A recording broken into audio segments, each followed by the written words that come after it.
Hello दोस्तों, welcome to जे.एन.के classes. और आज हम करने जा रहे हैं हिस्ट्री का पार्ट 2, भारत में राष्ट्रवाद। तो चलो इसी के साथ हम शुरू करते हैं। प्रथम विश्व युद्ध और भारतीयों पर उसका आर्थिक तथा राजनीतिक प्रभाव।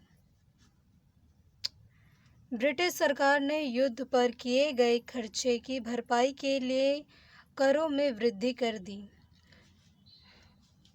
सीमा शुल्क बढ़ा दिया गया और आयकर शुरू किया गया। युद्ध के दौरान कीमतें दुगनी हो गई, जिससे मुश्किलें बढ़ गई। गांव में सिपाहियों की जबरन भर्ती की गई, जिससे लोगों में आक्रोश फैल गया। 1918 से 1919 और 1920 से 1921 में देश के बहुत से हिस्सों में फसल खराब हो गई, जिससे अनाज की कमी हो गई। ये जो प्रथम विश्व युद्ध हुआ था ना, प्रथम विश्व युद्ध के बाद में क्या क्या भारत में राजनीतिक और आर्थिक प्रभाव हुए थे। जो युद्ध में जो खर्चे हुए थे उसकी भरपाई के लिए करों में वृद्धि की गई थी। सीमा शुल्क बढ़ा दिया गया था। युद्ध के दौरान कीमतें दुगनी हो गई थी, जैसे 2 रुपये की चीज़ 10 रुपये की, 10 रुपये की चीज़ 12 रुपये की, कुछ इस प्रकार। गांव में सिपाहियों की ज़बरदस्ती भर्ती की गई, जिसके कारण लोगों के अंदर आक्रोश मतलब गुस्सा फैल गया। और 1918 से 1919 और 1920-21 में देश के बहुत से हिस्सों में फसल खराब हो गई, जिससे लोगों में अनाज की कमी आने लग गई। अब देखते हैं सत्याग्रह का विचार। सत्याग्रह का अर्थ है सत्य के लिए किया गया आग्रह। गांधी जी के अनुसार सत्याग्रह के विचार में यदि आपका उद्देश्य सच है, यदि आपका संघर्ष न्याय के खिलाफ है, तो उत्पीड़क से मुकाबला करने के लिए आपको किसी शारीरिक बल की आवश्यकता नहीं। गांधी जी का विश्वास था कि अहिंसा का यह धर्म सभी भारतीयों को एकता के सूत्र में बांध सकता है। सत्याग्रह का विचार का मतलब यह है कि अगर तुम्हारा उद्देश्य सच हो, जैसे न्याय के खिलाफ बिल्कुल सही हो तुम्हारा उद्देश्य, तो उसके लिए तुम्हें कोई शारीरिक बल की ज़रूरत नहीं, तुम मानसिक बल के थ्रू भी जीत सकते हो। यही हमारा सत्याग्रह, जिसमें सिर्फ सत्य को सामने रखा जाता है, सत्य के लिए ही किया जाता है और किसी चीज़ के लिए नहीं।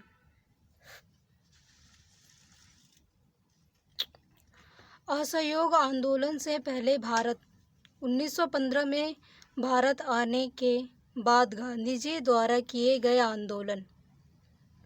गांधी जी जब असहयोग आंदोलन से पहले और गांधी जी के आने के बाद 1915 में गांधी जी भारत आए थे। 1916 में उन्होंने सबसे पहले चंपारण जिले के बागान मजदूरों के लिए बागान व्यवस्था के खिलाफ आंदोलन किया। 1916 में उन्होंने सबसे पहले चंपारण जिले के बागान मजदूरों के लिए बागान व्यवस्था के लिए खिलाफत आंदोलन किया। खिलाफत नहीं, सत्याग्रह किया था। 1917 में ही गुजरात के खेड़ा जिले के किसान के लिए भी उन्होंने आंदोलन किया। 1918 में अहमदाबाद के सूती कपड़ा मिल मजदूरों के लिए उन्होंने सत्याग्रह आंदोलन किया। महात्मा गांधी 1915 में भारत आए थे। 1916 में उन्होंने चंपारण में सत्याग्रह किया।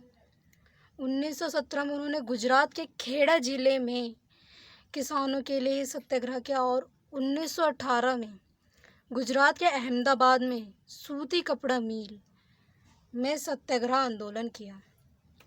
और अब हम देखते हैं रॉल एक्ट।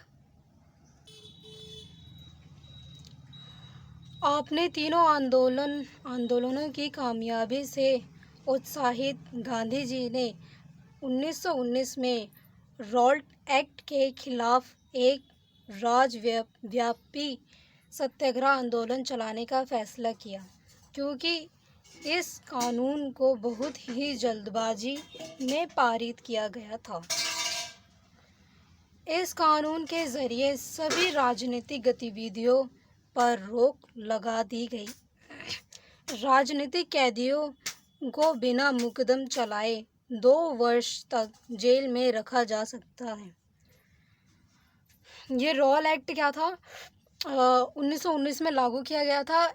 इस रॉल एक्ट के अंतर्गत जितने भी सत्याग्रह लोग और राजनीतिक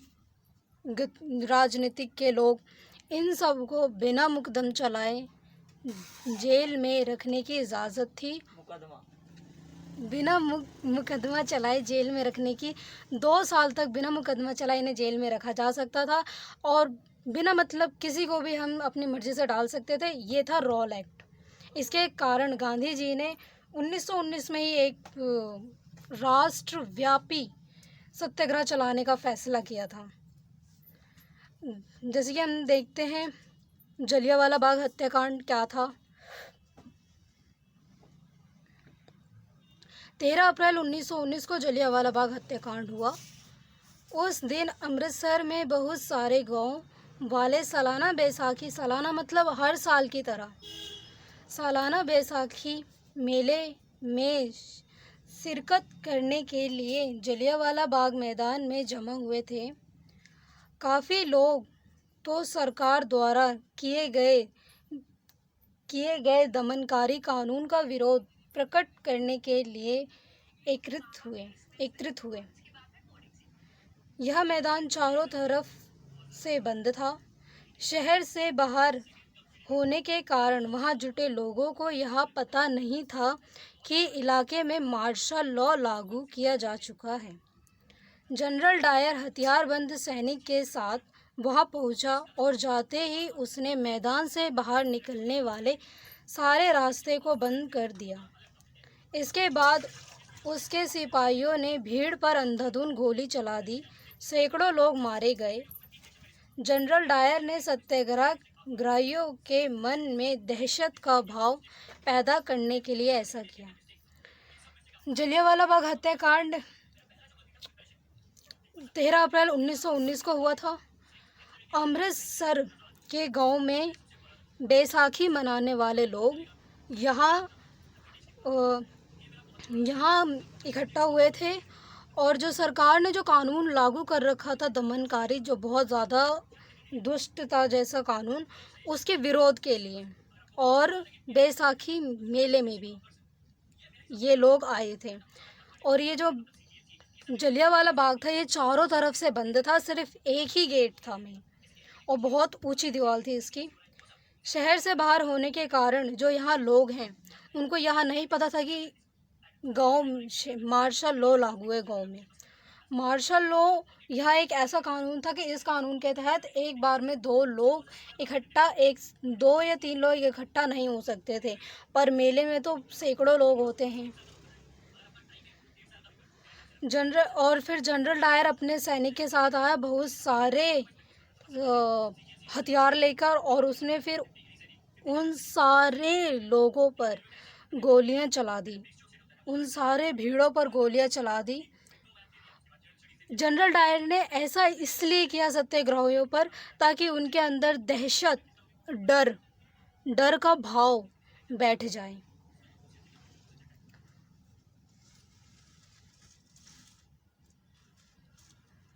अब करते हैं हम असहयोग खिलाफत आंदोलन का फैसला करना।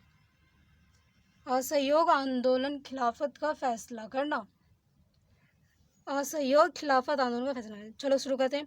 महात्मा गांधी को लगता था कि हिंदू मुस्लिम को एक दूसरे के नज़दीक लाए बिना देशव्यापी कोई भी आंदोलन नहीं चलाया जा सकता। प्रथम विश्व युद्ध में ऑटोमन तुर्की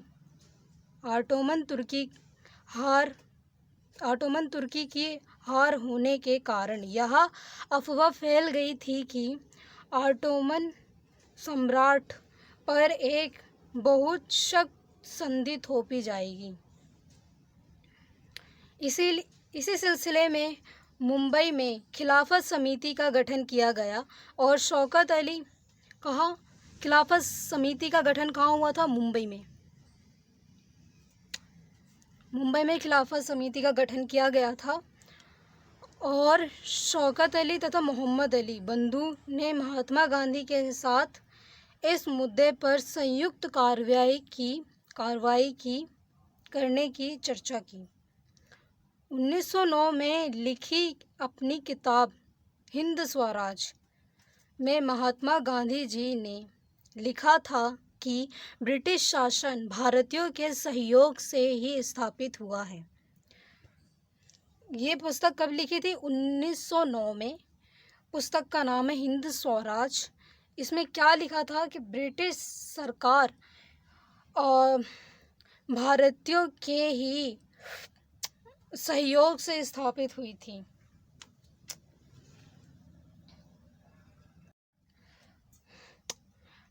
अगर भारतीय उन्हें सहयोग ना करे तो साल भर के भीतर ही उनका यह शासन ढह जाएगा और स्वराज मिल जाएगी। दिसंबर 1920 में नागपुर में कांग्रेस के अधिवेशन में इस आंदोलन पर सभी नेताओं ने अपनी सहमति जताई और जनवरी 1921 में असहयोग आंदोलन शुरू कर दिया गया। दिसंबर 1920 में नागपुर में कांग्रेस के अधिवेशन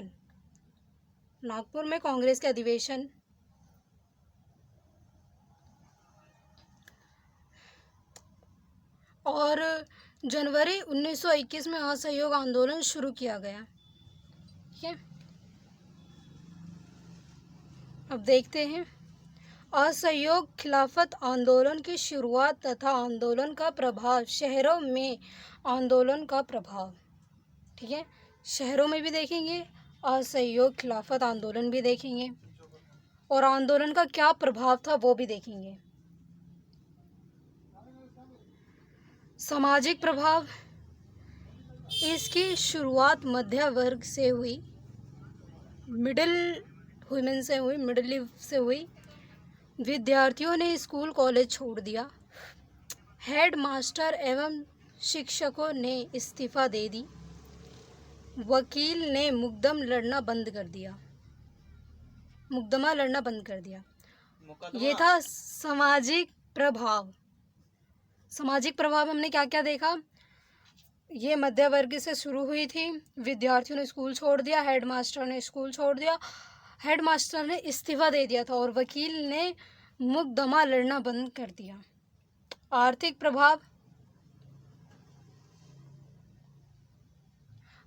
प्रभाव, विदेशी सामान का बहिष्कार किया गया। शराब की दुकान की पिकेटिंग की गई।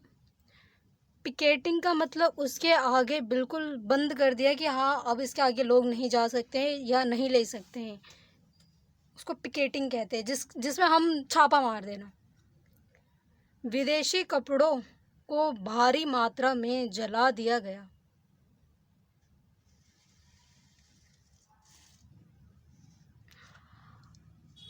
आंदोलन का धीमा पड़ना, यह आंदोलन जो इतने धूमधाम से शुरू हुआ था वो धीमा कैसे पड़ गया ये देखते हैं।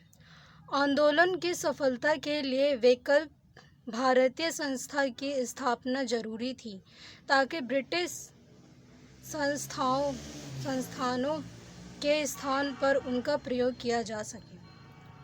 फलस्वरूप विद्यार्थी और शिक्षकों सरकारी स्कूल कॉलेज में और वकील दोबारा सरकारी अदालत में दिखाई देने लगे। खादी का कपड़ा काफ़ी अधिक महंगा होता था जिससे कुछ लोग उसे खरीदने की क्षमता नहीं रखते थे, इसीलिए वे मशीन द्वारा बने सस्ते विदेशी कपड़े प्रयोग करने लगे। अब हम जैसे कि हमने देखा पहला, इसका मतलब यह है कि जो जैसे कि अगर हमने किसी चीज़ को बंद कर दिया, जैसे कि अगर यहाँ पे प्राइवेट स्कूल बंद हो गया, तो प्राइवेट स्कूल की जगह हमें सरकारी स्कूल की ज़रूरत पड़ेगी ना। तो अगर सरकारी स्कूल नहीं होगा तो हम दोबारा से प्राइवेट ही जाएंगे। तो इसका मतलब यही समझा रहा है कि विदेशी संस्था के बदले भारतीय संस्था का होना ज़रूरी था। अगर भारतीय संस्था नहीं होगी तो हम विदेशी संस्था पर ही डिपेंड होंगे ना, ये बता रहा है। और विद्यार्थी, स्कूल के शिक्षक और वकील दोबारा जाने लग गए थे। खादी का कपड़ा बहुत अधिक महंगा था, और खादी का कपड़ा जो भारत में बनता था वो बहुत महंगा था, और ब्रिटिश जो सरकार थी वो मशीन से बनाती थी और वो बहुत सस्ता कपड़ा था। इसी के लिए लोग उसे दोबारा ख़रीदने लग गए थे, क्योंकि बहुत से भारत में उस वक्त गरीब लोग भी थे। ग्रामीण क्षेत्र में आंदोलन।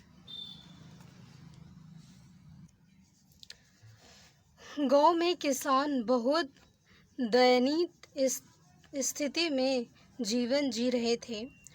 अंग्रेजी शासन में गांव में जमींदारों ने किसान पर बहुत अधिक कर लगा दिया था। किसानों को उनके खेतों पर बिना वेतन के काम करना पड़ता था। पट्टेदारों के रूप में उनके पट्टे निश्चित नहीं होते थे, इसीलिए उन्होंने कभी भी उन्हें पट्टे से हटा दिया जाता था। बाबा रामचंद्र, जो पहले गिरमिटिया मजदूर के रूप में कार्य कर चुके थे, उन्होंने पंडित नेहरू के साथ मिलकर किसान सभा बनाई और गांव में आंदोलन चलाया।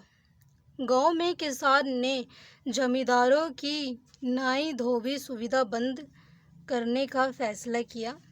उन्होंने यह समझा कि यह आंदोलन का मतलब है कि अब कोई लगान नहीं भरेगा और उन्हें उनकी ज़मीन वापस मिल जाएगी।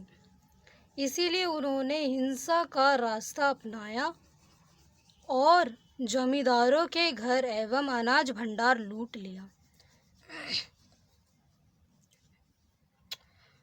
जो अंग्रेजी शासन थे, उन्होंने कर बहुत, एक तो गांव के किसान बहुत ज़्यादा गरीब अवस्था में थे, और जो किसान शासन वाले थे उन्होंने गांव में जो ज़मीन थी उस पर कर लगा दिया था, वो भी बहुत ज़्यादा कर लगा दिया था।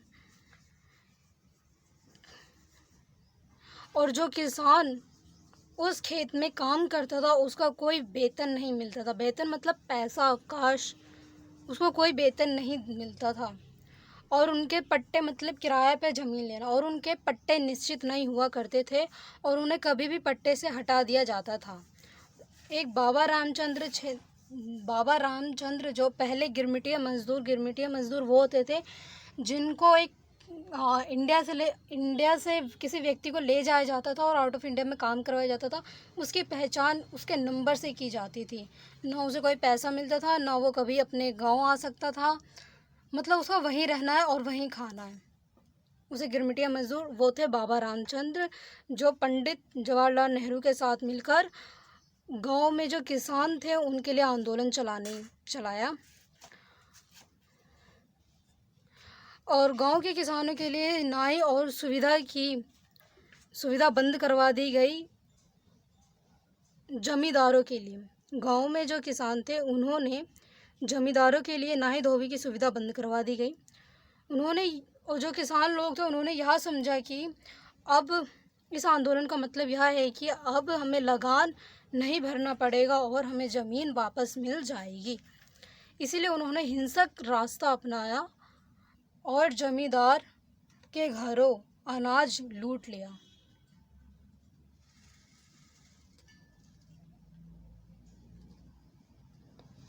जंगलों में विद्रोह। आदिवासी लोग अंग्रेज सरकार द्वारा बड़े बड़े जंगलों में लोगों के दाखिल होने पर पाबंदी लगा देने से परेशानी और क्रोधित थे।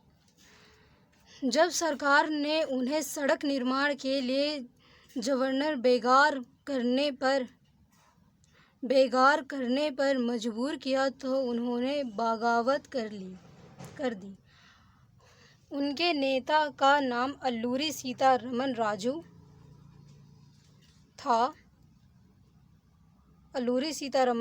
था।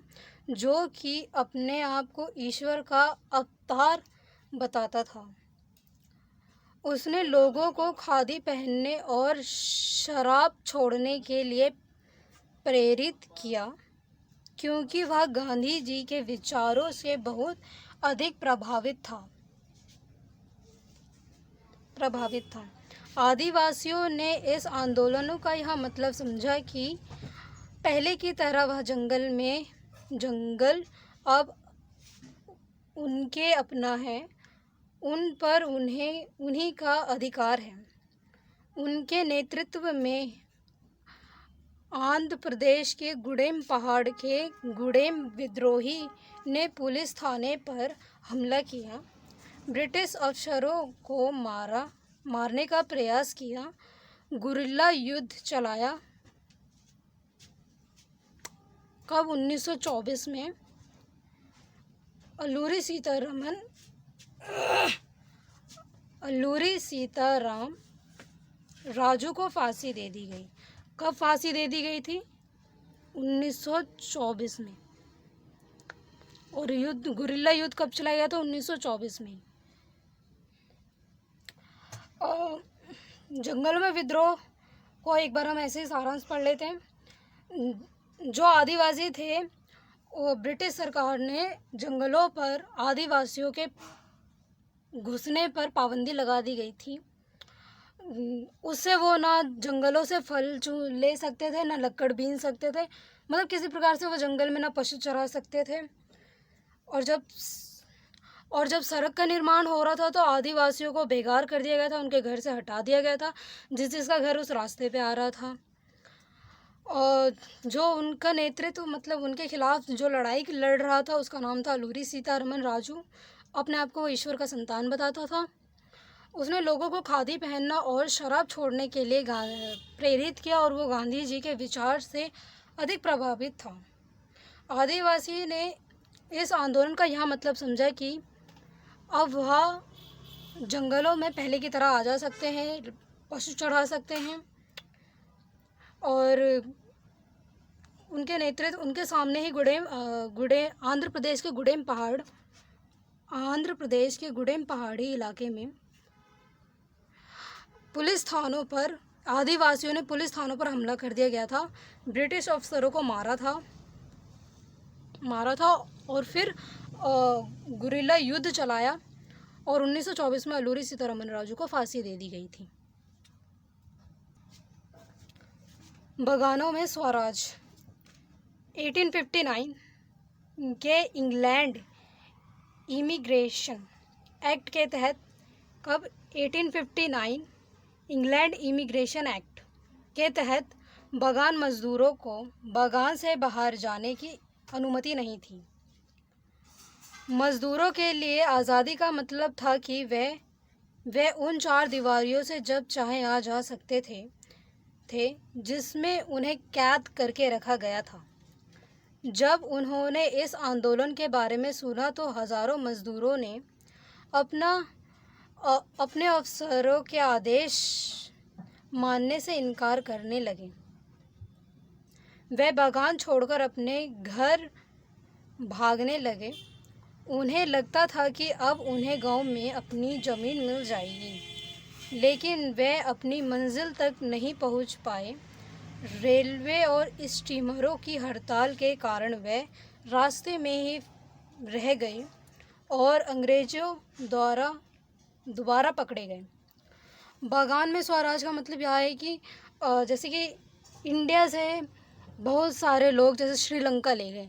अब वो श्रीलंका में जो इंडिया वाले लोग हैं, उन्हें वहाँ पर फलों की खेती, मेनली फलों की खेती के लिए उन्हें उस जंगलों में रखा जाता था, और उनके लिए पर्सनल उस जंगल को सारी तरफ से बंद कर दिया जाता था। सिर्फ चारों तरफ से वो घिरी रहती थी, और वो वहीं सोते हैं, वहीं खाते, वहीं रहते हैं। उनको ना कभी घर जाने की अनुमति थी, और ना ही वो उस जंगल से कभी बाहर घूम सकते थे। और फिर जब उन्होंने सुना कि असहयोग आंदोलन चल रहा है, तो उन्हें लगा कि अब उनकी ज़मीन उन्हें मिल जाएगी और उन्हें अपने घर जाने की अनुमति मिल गई है। और इसी के लिए वो अपने अफसरों की बातें नहीं मानते थे और फिर वो उस बागान से बाहर निकलकर अपने घर जाना चाहते थे और वो नहीं पहुंच पाए क्योंकि स्टीमरों की और रेलवे की हड़ताल हो रही थी, जिसके कारण रेलगाड़ी नहीं चल रही थी। और बागान मजदूरों का स्वतंत्र का मतलब यह अर्थ था कि वो जिन 4 दीवारों में उनको कैद करके रखा गया है, वे उन 4 दीवारों से जब चाहे आ जा सकते थे, अपने परिवार से संपर्क रख सकते थे। असहयोग आंदोलन का वापस लिया जाना।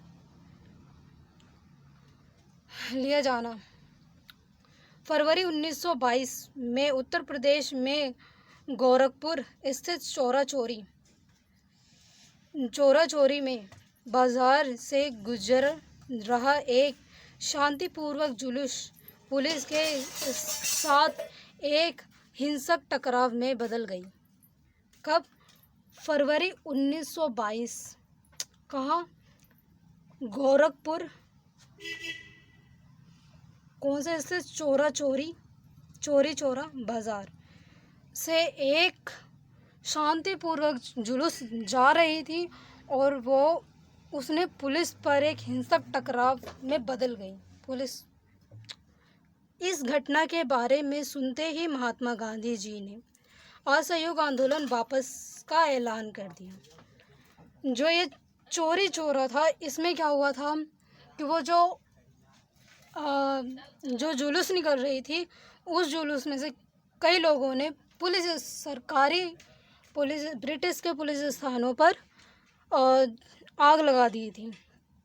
इस वजह से गांधी जी ने असहयोग आंदोलन को वापस ले लिया था। साइमन कमीशन का विरोध।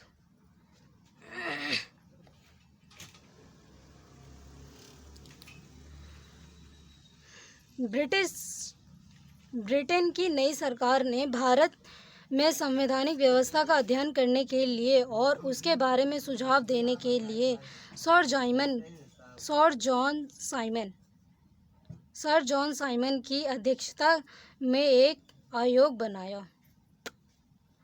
1928 में जब साइमन कमीशन भारत पहुंचे तो उनका विरोध साइमन गो बैंक के नारे से हुआ, क्योंकि इस कमीशन में एक भी भारतीय सदस्य नहीं था।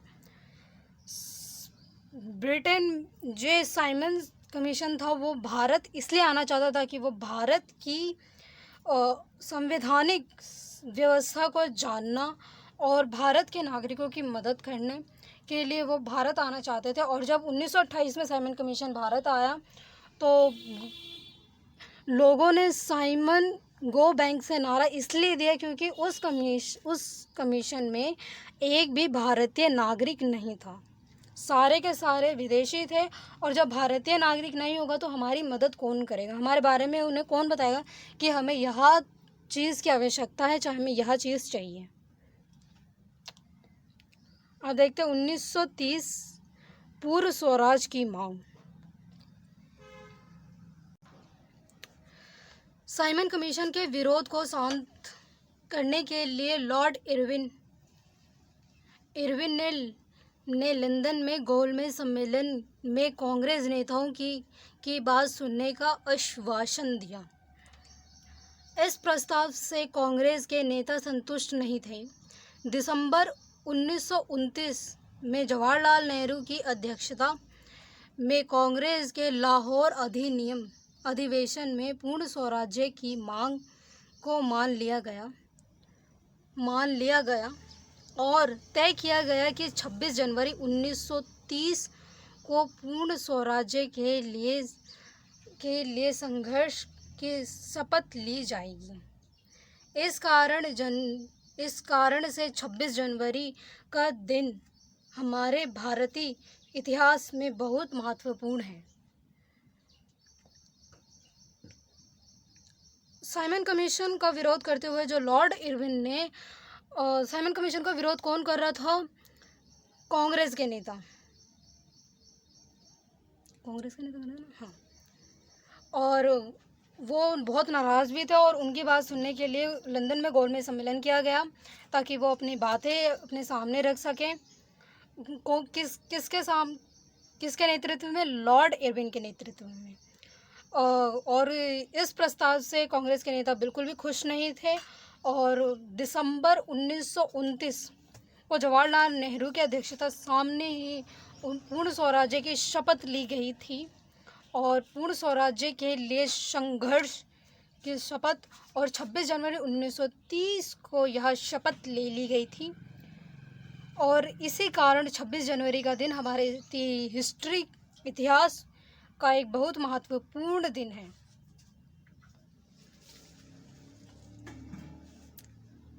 नमक आंदोलन और सविनय अवज्ञा आंदोलन की शुरुआत। अब तक हम असहयोग आंदोलन पढ़ रहे थे और असहयोग आंदोलन 1922 में ले ली गई थी चोरी चोरा के कारण। अब हम पढ़ रहे हैं नमक आंदोलन और सविनय अवज्ञा आंदोलन की शुरुआत। 31 जनवरी 1930 को गांधी जी ने लॉर्ड इरविन को 11 मांगों की एक खत लिखी। कब? 31 जनवरी 1930 को, ठीक है। 11 मांगों की एक खत लिखी जिसमें उद्योगपति से लेकर किसान तक की मांग शामिल थी। इसमें सबसे महत्वपूर्ण मांग नमक कर को खत्म करने के बारे में थी, क्योंकि नमक भोजन का एक अभिन्न हिस्सा था जिसका इस्तेमाल अमीर गरीब सभी समान रूप से करते थे। जब 11 मार्च 1930 तक उनकी मांग नहीं मानी गई, तब महात्मा गांधी जी ने अपने 78 विश्वस्त वॉलंटियरों के साथ साबरमती आश्रम से नमक यात्रा शुरू की। कितने थे वो वॉलंटियर? 78। कब? 11 मार्च 1930। और कब इन्होंने पत्र लिखे थे? 31 मार्च 1930 को। 24 दिन तक 10 मील तक का सफ़र तय करके 6 अप्रैल 1930 को गांधी जी ने दांडी इस नामक स्थान पर जाकर नमक बनाकर नमक कानून को तोड़ा। कब तोड़ा? 24 दिन तक तो उन्होंने 10 मील तक की यात्रा की थी और जब वो वहाँ पहुँचे, कब पहुँचे? 6 अप्रैल 1930 को वहाँ पहुँचे थे और उन्होंने फिर वहाँ पे नमक बनाकर नमक कर को तोड़ा। इसी के साथ ही सविनय अवज्ञा आंदोलन की शुरुआत हो गई। गांधी इरविन समझौता।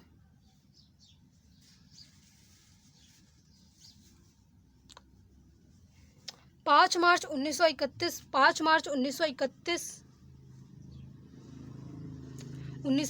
को गांधी जी ने सविनय अवज्ञा आंदोलन को वापस लेकर लॉर्ड इरविन, कब? 5 मार्च 1931 को सविनय अवज्ञा आंदोलन को वापस लेकर लॉर्ड इरविन के साथ एक समझौता पर हस्ताक्षर किया, ठीक है।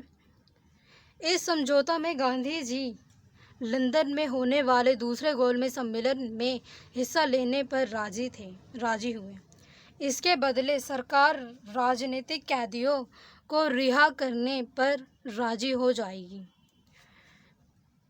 दिसंबर 1931 में यह बातचीत बीच में ही टूट गई और गांधी जी को वापस निराश लौटना पड़ा। वापस आकर सरकार के सख्त रवैया को देखकर उन्होंने आंदोलन को एक बार फिर से शुरू कर दिया। विभिन्न सामाजिक वर्गों ने सविनय अवज्ञा आंदोलन को कैसे लिया? संपन्न किसान, व्यापारिक फसलों की खेती के कारण और व्यापार में मंदी व गिरती कीमतों से परेशान होकर जब उनकी नकद आय खत्म होने लगी तो उसके लिए सरकार लगान चुकाने मुश्किल हो गई थी। सरकारी लगान चुकाना मुश्किल हो गई। इसी भारी भरकम लगान से मुक्त पाने के लिए उन्होंने गांधी जी के इस आंदोलन में बढ़ चढ़कर हिस्सा लिया। ये थे संपन्न किसान। अब देखते गरीब किसान की क्या इच्छा थी। गरीब किसान लगान में कमी चाहते थे। उनमें से बहुत सारे किसान जो जमींदारों से पट्टे पर ज़मीन लेकर खेती करते थे, वे चाहते थे कि ज़मीन का किराया माफ़ कर दिया जाए, क्योंकि महामंदी के कारण उनकी नकद आमदनी बिल्कुल खत्म होने लगी थी। इसीलिए उन्होंने गांधी जी के इस आंदोलन में बढ़ चढ़कर हिस्सा लिया। अब देखते उद्योगपति।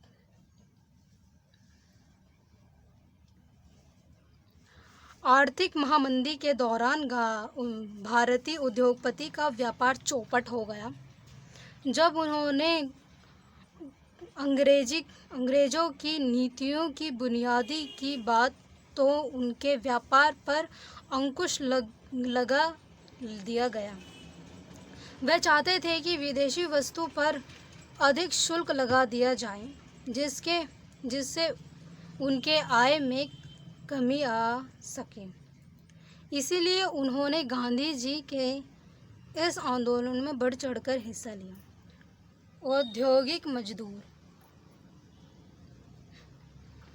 औद्योगिक मजदूरों ने कम वेतन, खराब कार्य स्थिति और विदेशी व्यवस्था के बहिष्कार के लिए स्वयं को इस आंदोलन में जोड़ लिया। महिलाएं, ये सब कौन सा आंदोलन में जुड़ रहे हैं? सविनय अवज्ञा आंदोलन में।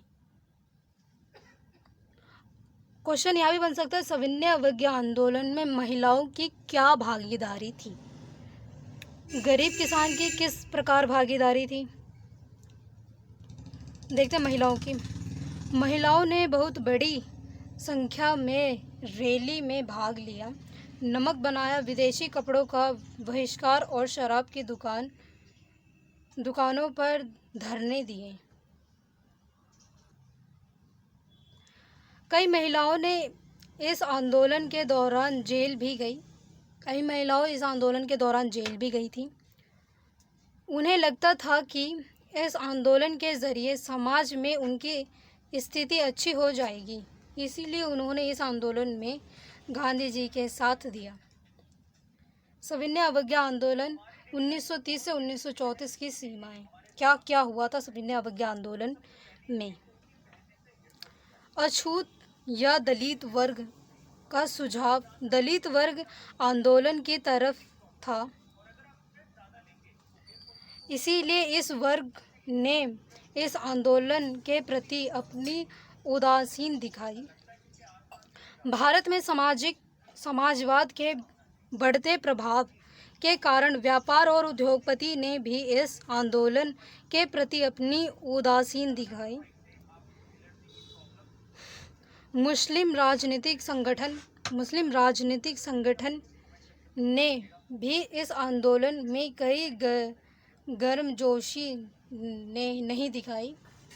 उद्योगपति मजदूरों भी इस आंदोलन में लगभग दूर थे। 1931 में गांधी-इरविन समझौता के बाद किसान का रूप भी इस आंदोलन से प्रति उत्साहित पूर्ण नहीं था।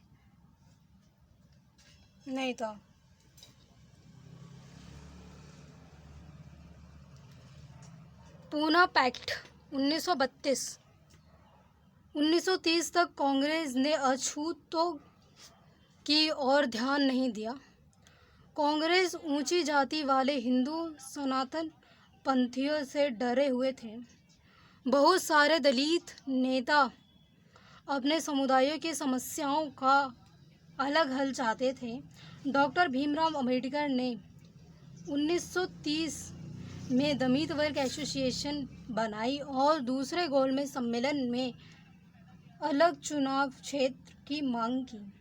सन 1932 में पूना पैक्ट में गांधी जी और डॉक्टर भीमराव अंबेडकर के बीच आपसी सहमति से इस समस्या का हल किया गया।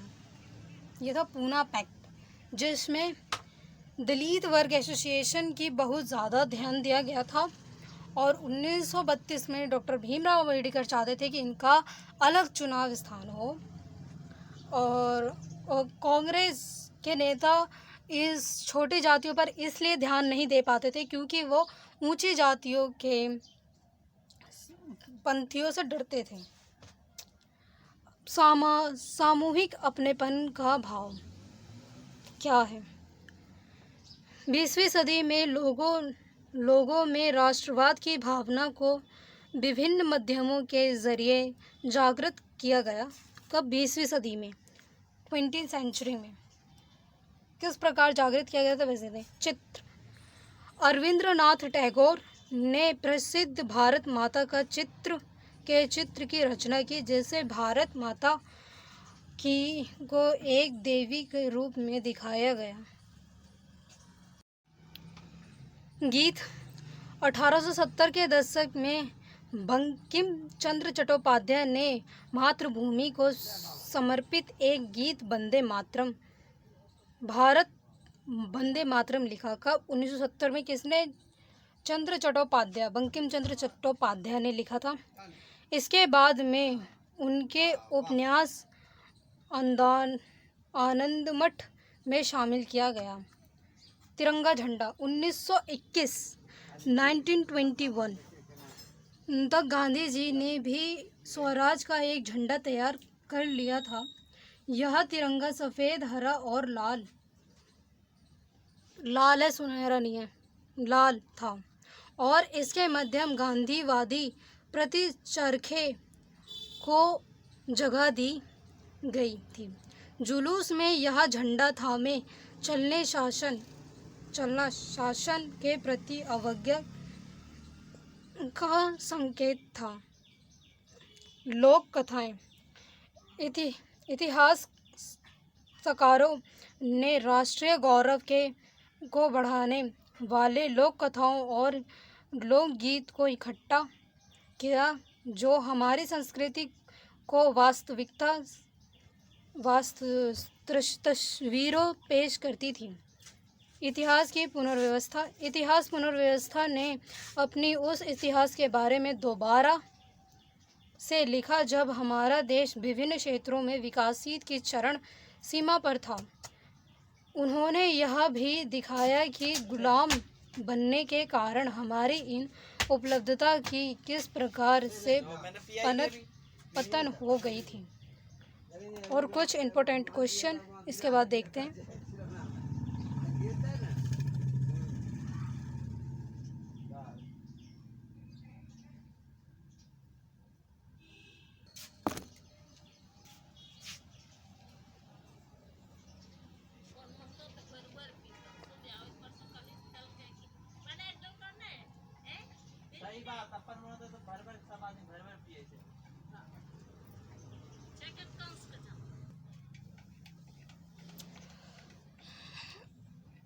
थैंक यू सो मच हमारी वीडियो देखने के लिए। इसी के साथ हम अपनी वीडियो ख़त्म करते हैं। और ये क्वेश्चन बहुत ज़्यादा इम्पोर्टेंट है और ये नोट्स भी बहुत इम्पोर्टेंट हैं। मेनली पेपर इसी नोट्स में से आते हैं। अगर आपको वीडियो अच्छी लगी हो तो लाइक करें, ज़्यादा से ज़्यादा शेयर करें, कमेंट करें, सब्सक्राइब करें। बाय, मिलते हैं अगली वीडियो में।